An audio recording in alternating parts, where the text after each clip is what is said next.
Quand j'ai envie de consommer, je pige dans cette petite boîte-là, puis ça m'aide à me recentrer sur le moment présent, là. Puis j'ai un petit mot dedans, mettons, là, ça peut être nomme une gratitude. Fait que aujourd'hui, ma gratitude, c'est que vous soyez venus, puis que je puisse montrer aux gens, là, c'est quoi le grand chemin, là. Des garçons comme Esteban, le Grand Chemin en accueille 70 par année. Ce centre de thérapie aide les adolescents de 12 à 17 ans qui ont des problèmes de toxicomanie, de cyberdépendance et de jeux excessifs.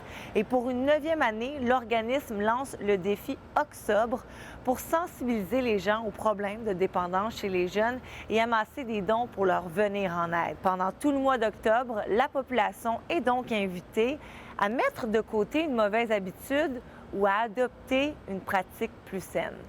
Fait que la personne choisit ce qu'elle a envie de faire, mais ça lui permet justement de se mettre un peu dans la peau de l'adolescent qui vient en thérapie puis qui doit apporter des changements au niveau de sa consommation, de ses habitudes de vie. Moi, je crois que ça peut aider les gens à se mettre un peu dans la peau des autres, là, puis de réaliser à quel point que c'est tellement ancré chez soi que des fois, là, ça prend un petit moment, un petit arrêt pour se dire ah, OK, c'est vrai que c'est difficile puis que ça va me prendre du temps à arrêter, mais je suis capable, puis de croire en soi, là. Sur le territoire de la Mauricie et du centre du Québec, il y a un peu plus de 2000 jeunes qui ont des problèmes d'alcool et de drogue, à différents degrés, bien entendu.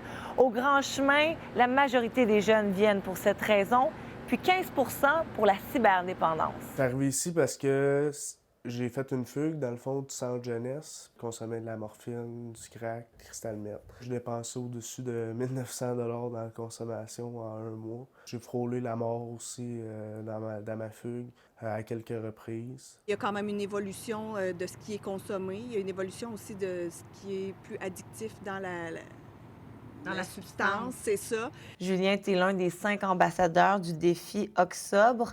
Plusieurs personnes pourraient être contre ce choix-là. Pourquoi tu penses que tu peux endosser ce rôle-là? Grand Chemin, ça traite des gens qui ont des problèmes de consommation. Eux autres, ils valorisent la deuxième chance. Je pense que je peux facilement m'identifier là-dedans. Je fais le tour des maisons Montréal, Québec et Saint-Célestin assez régulièrement pour aller autant faire des partages que des activités d'impro avec les jeunes. Puis je les trouve très courageux d'être présents en thérapie fermée à cet âge-là. Ils vont sortir de là avec des outils magnifique qui va les accompagner le reste de leur vie. C'est pas de tomber qui fait de toi que t'es pas bon, c'est de se relever après puis d'être capable d'avancer malgré tout. La campagne Octobre se déroule donc tout le mois d'octobre. Moi, je pense que je vais me donner comme défi de manger plus de fruits et légumes. À Trois-Rivières, Valérie Gendron pour Nouveau Info.